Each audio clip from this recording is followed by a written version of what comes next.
selecting their decks, and here we go.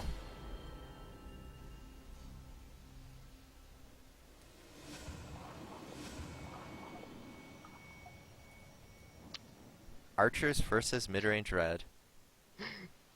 There we Oh go. man, this hand. Soldier and That Archer hand. against red. Yeah. I fear for you, SllyQ. Archer, Outland Ranger, Soul Drain. I think the only things Frodaddy could have wanted that would be better was if he was player one, and if he had a Flash Winds, or if he top decked the Flash Winds. But that hand is already pretty close. I'll be interested in seeing what he does here, because I think there's some, sort of- like people aren't quite sure yet in this situation whether it's best to just drop Explore Outland, or if you wait. So you get more mana if you explore Outland, but you kind of limit where you can put your Archer. Interesting, and he's going to the same side, which is another point of contention. Like if you have 3 Wind Soldier going to the same side can mean you just crush them, and I think if you're playing the Wind Soldier list, this is the best way to do it. But with the Archer Zealous list, you can often just go to the other side, not build any lands for them, and kind of just waste them by sticking a Zealous on their face. And something we touched on in a previous match between red versus yellow is making the land in front of your orb. Now, it's something that doesn't come up every game, but certainly when you're up against yellow, it's usually pretty likely that Kaleem or a Charger will be moving along the charge lines, and you'll have made one of the lands for them to stand on. So It's actually a really big difference, because quite often what happens is they go Desert Explore, Desert Charger on the well, double land down, move Charger down, and by making the lands you let them go Desert hit face rather than double land hit face, so they have the Desert deployed already, which allows for a much stronger follow-up. Like it's a turn faster and it requires one less wheel use. I think at this point in time, SllyQ is really hoping for a Fire Elemental, but sadly, he's going to draw into the Hate Seed. I was a little surprised he double-landed again instead of getting the Mountain down, since the Outland Ranger was in play. We saw quite a few double lands earlier, but that was out of people with either Fire Elemental or Keen's King's Faithful. Faithful. Yeah, Right. without either, it looks a lot more suspect.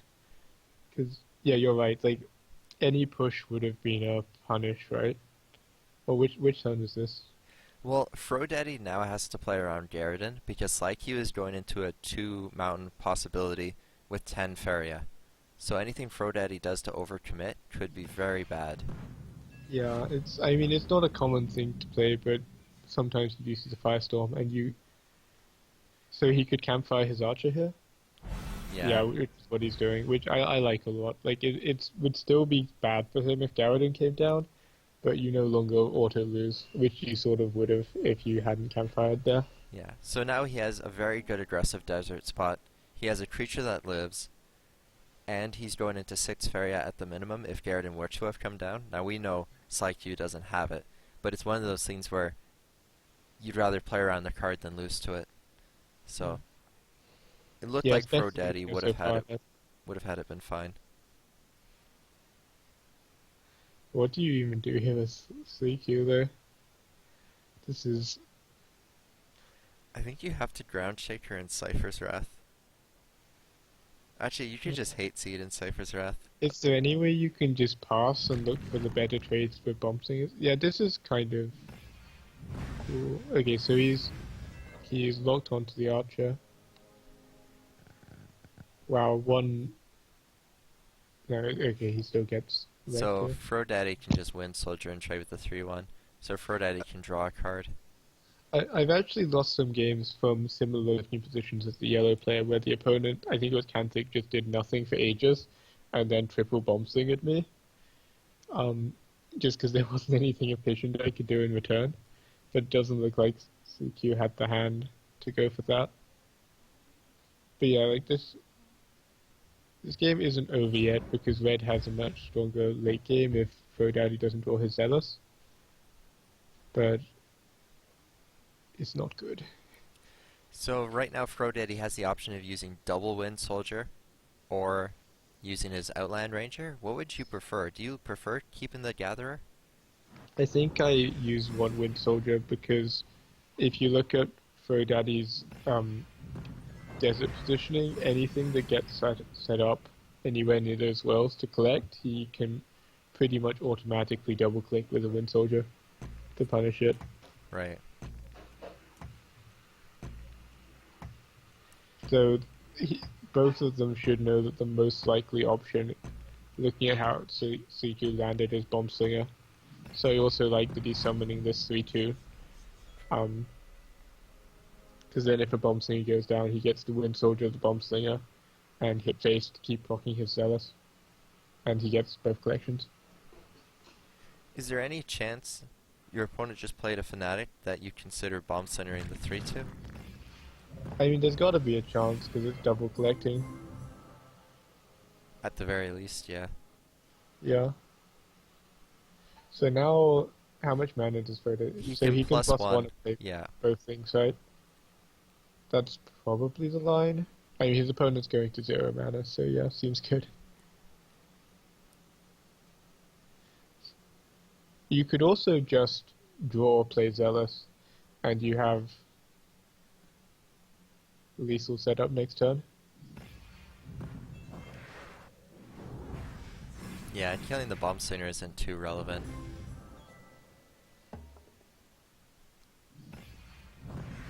I think I actually would have preferred drawing that. I mean, I don't think it matters. I think when you have an 8/8 Zealous and your opponent Yeah, it's just... ended the last turn with 0 mana and no board, probably doesn't matter what you do, but... What's your win faster turn? And it's like, yeah. having the Wind Soldier to guarantee you get lethal instead of denying 4 damage to your face. Yeah, I like that. Okay, so we'll get to see what SllyQ retaliates with now that his red mid-range deck has been knocked off. What have we seen from Frodaddy so far? Because this is our second game casting him. He had a red mid-range deck, I think. He had the blue deck, right? It was yellow and blue. Yeah, you're right. So this is one of those situations we were talking about. Frodaddy's actually lucky here in a sense that he didn't... No, okay, he would have been fine if he had his own archer because SllyQ doesn't have flash wounds and he does. But one of the most awful feelings is when you have an archer, they have an archer, but they were player 1. Because you just sit there going, well, if he has a flash wounds, I guess I can GG now. As it is, he's okay. He can just explore Desert Charger to the left. Do you double Charger? Now your opponent has Campfire, so you know it's at least going to 3 power. But I don't think so. I guess it's too greedy. I think if it was interesting, he said he's going to the same side. Well, that makes sense, right? You have Flashman and Charger, you want to go to the same side. Okay, so it makes it harder for him to get to the archer, but he should just be able to stop SllyQ gathering a tool. So it's a trade-off. That's fair enough. It also means if wow. Oh, that's cool tech. I mean, that's clearly tech for the mirror. It's very bad against red mid-range, but yeah, having answers to the mirror is pretty good. So Frodaddy here, you just draw, or do you want to get double land so you can get the Wind Soldier? I think you draw so that you can't get Wind Soldiered. Because, he's going to get immediately punished by Wind Soldier Campfire. And he actually knew about the Campfire. Because if he doesn't double land, his opponent can't actually reach him with this Wind Soldier. And the lands are close enough that you don't need to do this, because you know you can reach him next turn with a double land. But I guess But now Frodaddy can Wind Soldier in retaliation. He has to either make a desert or burn his flash winds. You know, if you use the Flash Wind, it lets you draw. I'm actually very tempted to just draw then. Because if you get an Archer or Sagittarius, you get to set up first then. Yeah.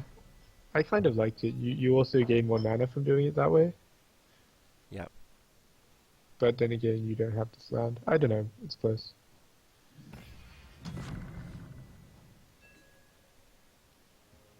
Oh, he would have had it. Okay, so certainly we see a draw now. Is there any chance you would make a desert so that you could flash one to kill his archer next turn? Probably not, right? Is there any chance you drop the archer directly in front of his archer so you only have two cards? My plan for winning is that neither of them I stop me think doing this. I think if you play two archers, you play them like in the two back spots. But you're Yeah, thinking both on the well? I was thinking the two back spots. So now that you mention it, you could actually put one in front of your face and one on the well, so that you're staring at the archer from two of your own archers. Right. Which means that even if he kills, you can if you draw any spell, you can retaliate. The only I punish think. would be... I mean, I guess the Actually, I punish can't is they think of any. well, they drop a charger next to your archer and they punish you next turn, I guess. But wait, but the chargers can already reach your archers in the other spot, so Yeah, I can't think of why this spot up here is better than being down in this spot. If you play two archers. If you only play one, it makes sense. But if you're playing both archers, the bottom spot, as you pointed out, just seems like a superior spot. So out of SllyQ now, he has a really good Wind Soldier line to kill the archer, and Fanatic's not useful yet, so we'll probably see him draw and look for a charger. which he do we got? Capu, could you stop cursing the competition? Thanks for unfair games. So this charger can reach everything now because of the no, it can't. Well, it Well, can, if but he only double lands, it double land. can. Yeah. So I guess only if he. No, that's still fine. That still kills an archer because you have your own archer to hit for one.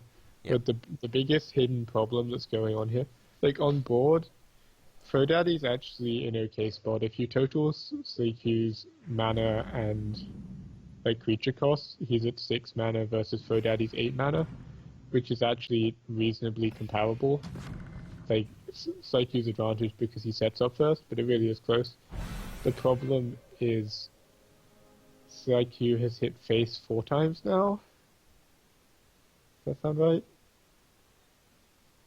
About 4 times, yeah. Sufficiently many times that Step that up. Zealous is going to hit like a truck. Flash, wind, land. I can't figure out how to optimally do this. I don't think there is. Oh, it's plus one right now. It's the optimal way of doing it. Was that better, though? I think so, because Frodaddy now goes to no mana and no board. Like the problem But, was like, Wind without. Soldier... Like, if he were to Wind Soldier, right? He's back in the game. Oh, if he ran Wind Soldiers, maybe. I mean, there's still this problem with the like 2020 Zealous that's coming down. Yeah, but I mean, he has Last Nightmare, so if you Last Nightmare a Zealous, you're down 1 Feria, but you usually have an equal amount of Last Nightmares to their Zealous. The problem was though that without using that last nightmare, the most damage you could get out of the archer was 2, and both creatures had 3 HP, so at least one creature was surviving, which means that the charger is always going to be hit by the 4 attack creature. Yeah. So I think Yeah, it's from one what of I saw, you could have your archer shoot for 2, and your charger get flash wind to kill the other creature, and then that leaves the Outland Ranger vulnerable to die if it attacks into anything, well, and then you have it Fanatic, collects. Charger, and Archer on board. The archer collects and kills the charger is what happens. Yeah. So I think I'd rather do it this way because the last nightmare wasn't really helping. Because Frodaddy's Crusader is a 2/2, which means that the best last nightmare target is charger. I guess Frodaddy should plus 1 nightmare here just because it denies collecting. To do it now rather than later. Interesting.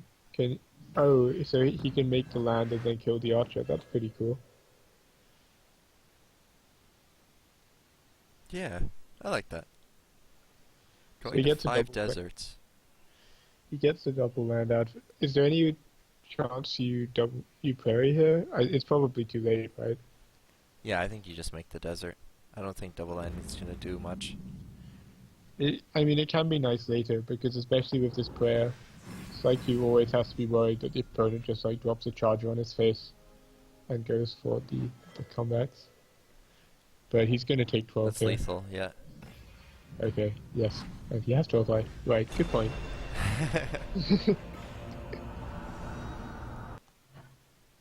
So 1-1, Archer deck undefeated so far. Yep.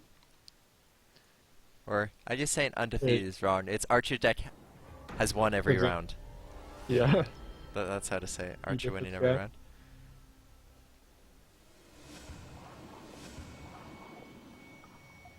And out comes the mid-range red deck, it looks like. So Frodaddy's 3 decks is blue, mid-range red, and the yellow Archer deck. Oh, SllyQ has the Dune Breaks. Okay, so SllyQ really hates the mirror, is what I'm getting from this. Like, both Choking Sands and Dune Drake are anti-mirror tech. What I don't know is what he's cut for them, though. I think he's just shaved some numbers. We've seen every card you'd standardly see played. Yeah, I was trying to think through the list of cards that you run, and I don't think there was any void of a card. Like, we did see a Wind Soldier, we did see Flash Winds, we did see Fanatics. Yeah, we saw Outline Ranges. And we saw Sagittarius, I think. Maybe we didn't see Sagittarius. It could be he chat know? cut Sagittarius. Does chat know, guys? Did we see a Sagittarius out of CQ? I mean, I don't hate that. Like, I think Sagittarius is one of the weaker cards in the deck. Oh, this isn't red mid-range then. Or he's not playing it like it's red mid-range. Well, you can do this as red mid-range when you have Firestorm, right? This is the ideal play against yellow. It's just sit back, get your Firestorm values. It's a bit awkward now that he has Bomb Slinger in hand, but I think this is almost standard. I think it might be correct. I don't think it's standard. But yeah, okay, it's not. Not red mid-range. So if he Icegrinder's here, he can still cast Firestorm next turn. So this Archer can hit face, but it's not really threatening any creatures. Yeah, it's building up Zealous, but it's like, it's not too big of a deal for Frodaddy yet. Yeah. So, despite my love of champions, this board state here is why I think the Crusader version is probably better. Because the champion version doesn't really have any pressure with hitting face with Archer. Like, you hit them for one, it's like, oh no, okay, you got me. Whereas every hit that the Zealous Crusader version gets, I mean, in a sense, you're generating 4 mana, right? Like, you're creating four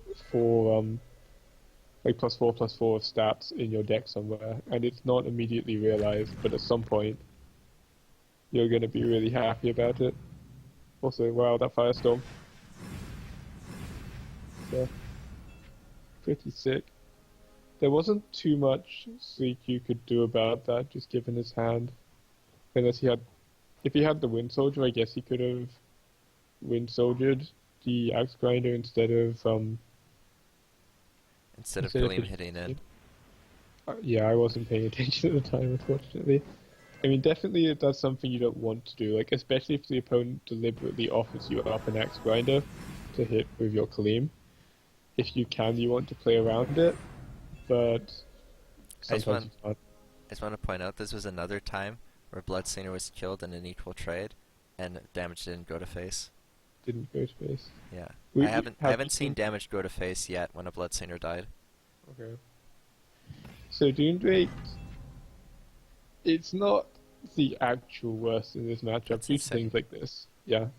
Well, drawing out that range and making it pretty good. Yeah, that was an insane top deck. I wish I had time to say that he was looking for it. Yeah, like, the biggest thing about Dune Drake is it takes you need to firebomb it to kill it, so at least, like, if it had the Dune Drake out instead of the second Archer, I can't remember how much his mana he had, but if he'd been able to, then, he still would have had a 4/1 walking removal spell. That said, it's not great, and you play it for the yellow mirror matchup, and are unhappy if you end up with it versus red.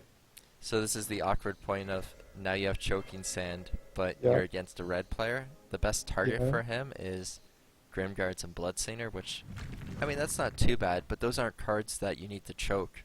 Those are the cards you wish your charger kills off. Yeah.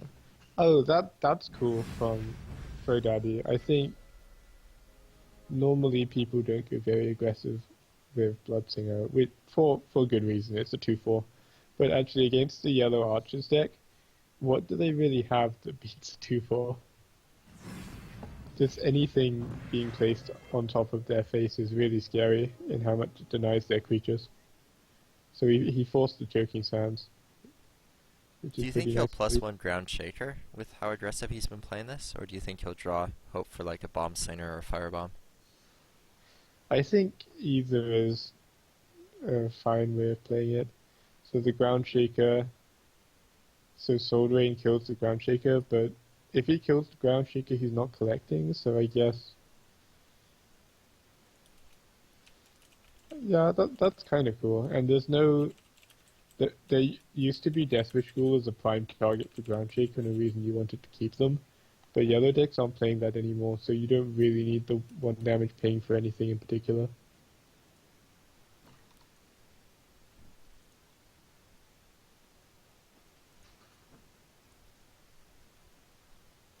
Yeah, it looks like he's thinking hard about this decision. You know, what can my opponent do on 3 Feria with a charger on board? And he's deciding I want to set up double collecting and protect myself from like a Wind Soldier or Soul Drain play with Flashman double collect. I mean, I'm not a huge fan of this just because it takes him 2 wheel uses to set up double collecting, which means he's effectively playing the entire game down 2 draws. And yeah, like +1 mana return, it's really good, and eventually that's going to be worth more than 2 cards. But when you're already probably two mana up every turn than your opponent, just drawing your cards in the right order is probably going to give you more incremental value, I think. This is really tough for SllyQ now because he wants to win Soldier, but he also wants to develop the Archer, and choosing between them is really hard. Oh man, can you imagine if he had the Flashwind here? That would actually be comeback to territory, right? Yeah, I think the play I said that would be insane was Soul Drain Flashwind, but Wind Soldier Flashwind's just as good. Yeah. So he's just deploying these. Makes sense. Oh, that's a really good draw.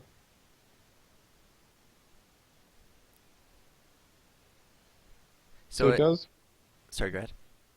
I was just wondering if Frodaddy moves the 4/3 here, because the Archer actually draws beat on it with just 1 Flashwind if he does. I think with that line, you're going to Ground Shaker on the opponent. Like, just Ground Shaker really aggressively. Yeah, I like that. It blocks the Archer, and it just sort of forces mana to be traded, and probably denies SllyQ from collecting. Like, if your opponent has basically no mana, just forcing them to trade constantly is really nice, because it means they never have that little bit of extra mana necessary to set up a collector somewhere before trading. What do you think of this, by the way? It looks like more and more red players we're seeing are trying to adapt to the yellow Archer decks by either putting in Keen's Faithfuls and being like slightly more aggressive, or they're opting into playing more of the old red control style decks where you run your Garrett and Firestorms and like Fire Bombs and Bloodsinger. I mean, I think if the meta gets warped enough, we might start seeing quite a lot of these red control decks. Like, their biggest problem with blue just demolishes them. So if you're going, I you know, hand on my heart believe that blue just is a non-factor because yellow's wiping them off the planet, then yeah, it's a good choice against the yellow Archer deck. Okay, so out of SllyQ now, we can see a couple moves. He can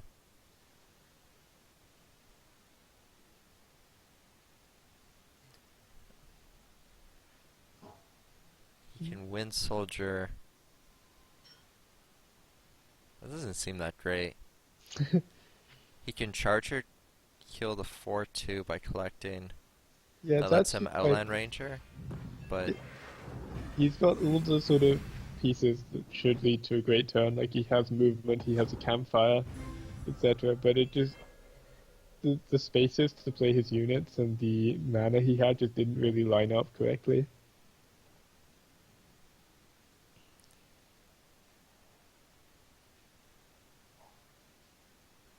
Frodaddy here a bit sad that his Garridan won't be able to finish off the charger, so now he has to look towards either a Ground Shaker play or Grimguard Ground Shaker. Yep, he could technically pass the turn and just Ground Shaker Garridan next turn. If you're doing that, isn't it better to just Ground Shaker this turn? That lets the 2/4 trade in, but maybe you're fine if you don't get to Garridan because all of his creatures died. I think that might be acceptable. You could also drop the Grimguard on the basis that the Archer's not going to solo kill the Grimguard, and even if it does, you can drop Ground Shaker, so that will almost certainly deal 2 damage to the Charger. You know, if you drop Grimguard like right here, maybe you bait him into coming down, hitting into it, and playing like a Fanatic to pull the Archer to shoot or something, and you bait him into a bigger Garridan. I kind of like the Grimguard play now that you mention it. It looks like he's just going to opt into Garridan. The positioning he did is pretty cool. So despite being within 2 squares of the Charger, there's no actual way for the for SllyQ to make the land. So SllyQ needs to push, which is going to deplete his already pretty low resources if he wants to kill.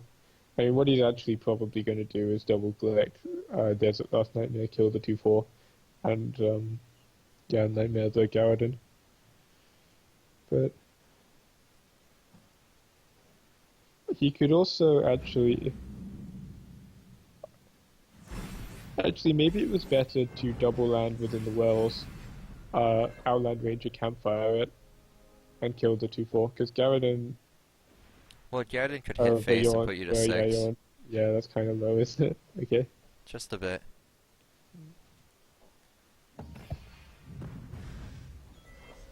So SllyQ has just enough to Zealous Crusader to try and block. I think Frodaddy's done it. Like, it was actually closer than I expected. Mostly because Frodaddy had insane amounts of mana, but he didn't have the right cards to clear the creatures SllyQ was playing. But yeah, I mean, turns out when you're like 11 mana up and triple collecting, it takes a bit of a miracle for the opponent to come back. Doesn't quite have lethal, but that might be enough for the concede. And doesn't quite need lethal. There we go. Frodaddy's going to advance over SllyQ. And the next match has been reserved, so we'll be jumping into that very quickly.